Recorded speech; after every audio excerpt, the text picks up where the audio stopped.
feeling so bad. Like, your child should never be hungry. You should never scream at your child for being hungry. And so I got out the car. I said, okay. She always got something to say. Oh, no, she didn't. Oh, yes, she did. No, she didn't. Yes, she did. We gonna cry a little. I can't laugh a lot. I like her. Hear real shit. She keeping it real. In the right spot. Come on, Let's y'all. talk about Let's it. talk about it. What's going on, you guys, and welcome back to another video. I'm your girl Jamaica, of course. If you are new here and you don't know what to do here, this is easy, okay? Hit that subscribe button and notification bell, and just like that, you are a jewel for life, for the rest of your life, for the duration of my life and the duration of yours. We are here. We are synced. We're here. Bam. If you haven't been here and you are still here, what the fuck is up? I'm so proud of y'all for tuning in. I am. I love y'all so much. All the amazing comments. I just want to shout out to you guys. I really love that you all enjoy these videos because the goal is for me to touch someone's soul, someone's spirit, to enlighten someone. If it's just one, I'm so happy with that. I feel like that's the best thing for me. So I really appreciate you guys for commenting and sharing and just really being a part of this journey. And I hope that it's working for you. If you are a mother, this is for you. Motherhood. I've been a mother for 15 years. So my oldest is 15 and my youngest is 3. Okay, 12 years apart. Do not ask me why I'm still figuring that out. Trust me, me and God are in tough conversation. However, I do know how. If you know how, then you really know why, right? That's crazy. But anyways, I've been a mother for 15 years. I don't care how many kids you have. It always feels like brand new when you have another one. Like, I know I see people make these videos. They're like, oh, by your 5th kid, you're kind of just, you already know. But it always feels new because you feel responsible for a whole new being. Like, it goes from, I got my 15-year-old to where he needs to be. I feel like, you know, we are past the daycare stages. We've had those talks. He's 15. There's information that is resonating with him at this moment. And I'm like, God, yes. But then I have my second son and I'm like, starting over. It really feels like starting over. I don't care how many kids you have. And each one requires an entire new motivation. You need to be motivated. I don't care how many kids you have to do this job as a mother. You have to have some type of motivation. Let me say this. My children are my motivation, but that motivation does not carry me through to get my job done, to feel confident within myself, to feel like I'm doing enough, to feel like I'm good enough, to feel like if I'm reprimanding them, it's the right thing to do and it's not being mean and it's not scolding. They motivate me in regards to continue to work hard, continue to never give up, right? Push, push, push. That motivation is kind of where that is. But I mean, like, spiritual motivation. I mean, like, mental motivation. I remember when me and my oldest son was homeless. This was before my 3-year-old. And we was sleeping in my car at this time because I had ran through all the shelters. I don't know if you guys know this, but a lot of shelters only give you 30 days, pretty much. Unless you have, like, something severely wrong or there's a reason. They be like, listen, we're going to give you 30 days. After that, we started staying in my car, and I was working, but I couldn't afford, like, hotel rooms and motels all the time, so my car was our living space. I remember one day picking him up from school, and at this time, I knew, I'm like, we need money for food, and I worked that whole 6 hours while he was at school. Not worked, but tried to figure out how to get some money, because at this time, I had ran through the money. When you're homeless, you run through money so fast. But, so I had money. I put the gas in the car. I said, you know what, because it's going to be cold. We're going to need gas in the car. So that has to happen. But I didn't have enough money for food. And I remember picking him up from school and thinking, oh my God, what am I going to do? And he got out of school. He got in the car. I went to the gas station. I parked the car at the gas station. He went to sleep. I was like, yes, I'm so excited because he went to sleep. I feel like, okay, it gives me an opportunity to try to do something while he's asleep. I couldn't get anything done while he was asleep. He woke up. He looked at me. He was like, I'm hungry. And I was like, I know. And he just kept saying that. Like, he just kept saying it. Within that time frame of him saying it, like, I don't know, 60 seconds, he probably said it 12 times. And I remember sitting there looking out my window, and when he said it the very last time, I turned to him and I screamed at him and I said, "Go to sleep. Please just go to sleep." And I remember him looking at me with his face. He looked at me. I looked at him. I turned away. He turned on his side because he was on the passenger side, and he fell asleep again. And I remember feeling, wow, I remember feeling so bad. Like, your child should never be hungry. You should never scream at your child for being hungry. And so I got out the car. I said, okay, you gotta figure this out. I got out the car. First person that walked up to me, and it wasn't really walking up to me, but we was kind of walking towards one another. And I turned to him and I said, listen, I need to feed my child. Like, this is why I normally would never even say anything like that, because I would never think I could find myself in that position. But anyways, it came out of my mouth, the words did. And he looked at me, and he was a white man.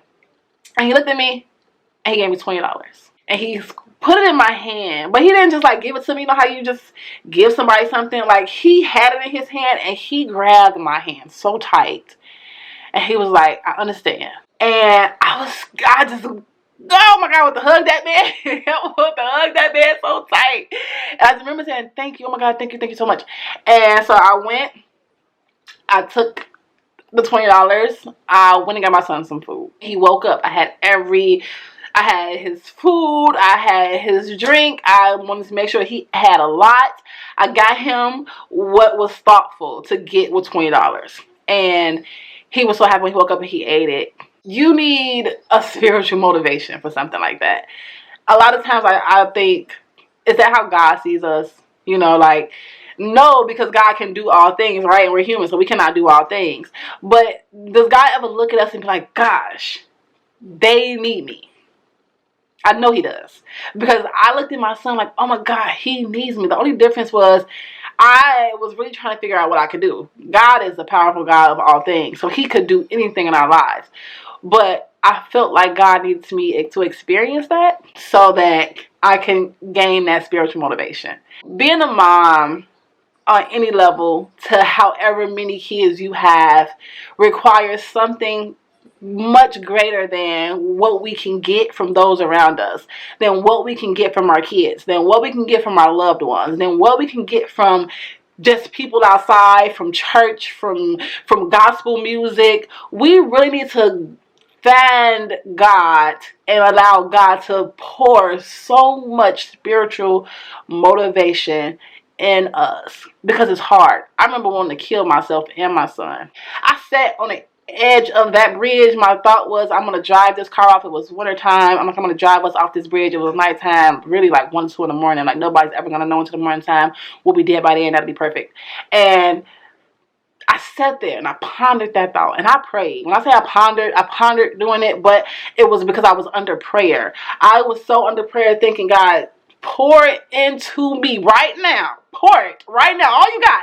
Everything you got, pour it into me right now at this moment. Because if not, if it don't touch me in time, we're going to hit this water. Me and God, we sat there and God just overflowed me with so much spiritual motivation that I just drove away. I drove away with still no place to go. No idea where I was going to go. No idea where my next dollar was coming from. No idea where my food was coming from. Where my son's food was coming from. I had no idea, but I drove away because that was God's spiritual motivation. And as mothers, we're going to come across so many scenarios with our children where they do something that angers us. And we like, what? I'm going to hurt you. Or they do something that we never thought they would do to us, because how could you? I'm your mother. I raised you. I loved you. I invested in you. I gave to you. I sacrificed for you, right? So how could you do these things? I see kids do the craziest things to their parents. Talk to them a crazy way, steal from them, go out there and mistreat them and lie to them and hurt these mothers. And I just be like, wow. And so the strength that we get not to harm these kids, our kids, comes from that spiritual motivation. It comes from that mother nurturing, understanding that you're learning and that I'm your mother and I'm not supposed to bring harm to you. Your journey is your journey, but you can only have that if you are sitting right with God in your spirit. You can only have that thought to not react when your children do something if God has already explained to you and poured into you. Listen to me continue to say poured into you, because it's like, you just can't touch me. This ain't touched by an angel. You gotta overflow me, Lord, okay? Because my reaction be want to choke this child. However, because God has poured into me, I understand that God's gonna handle it, and God knows what's best for these children. When I had both my sons sitting in the hospital bed, I said, God, I'm giving you my child. Like, that's just not something you say in a movie. That's just not something you see in a movie. I literally said that. I said it to myself every day that I hold my 3-year-old and he is sleeping. I go to him, I grab his hands, and I just remind him that he belongs to God. I remind myself, you belong to God. When something happens and my oldest son does not listen, I say, you know what? You belong to God. I gave you to God. I have to trust God. I do trust God. You're God's child. I just was holding you. I just brought you into this world, but you are truly God's child. So if you don't have that spiritual motivation, it's going to be hard. Once you know in your heart and in your spirit and in your soul and in your mind that we are all human, our children will make mistakes. We've made mistakes as children.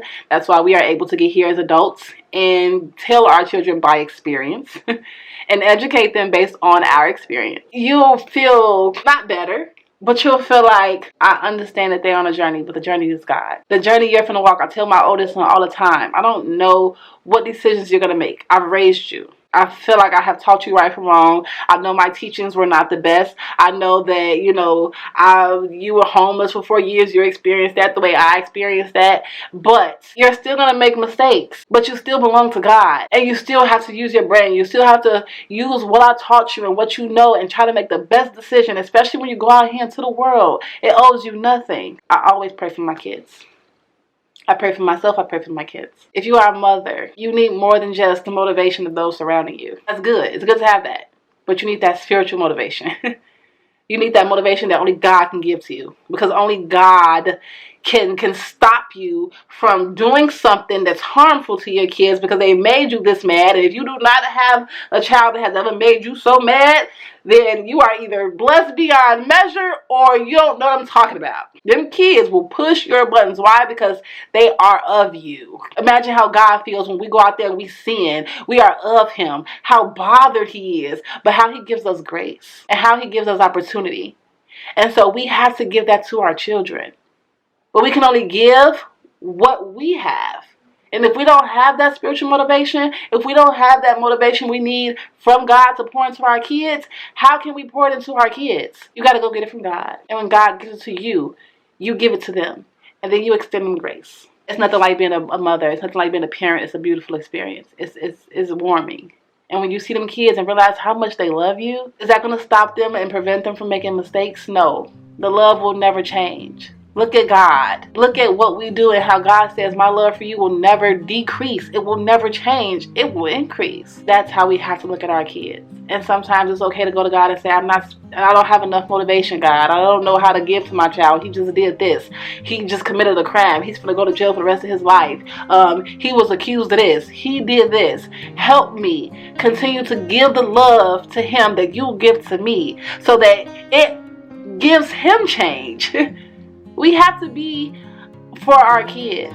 We have to be as mothers. We have to be for them. They have to look at us and know no matter what I do, my mother's going to still love me. Because that's how God looks at us. And that's why we carry these children and bring life to them.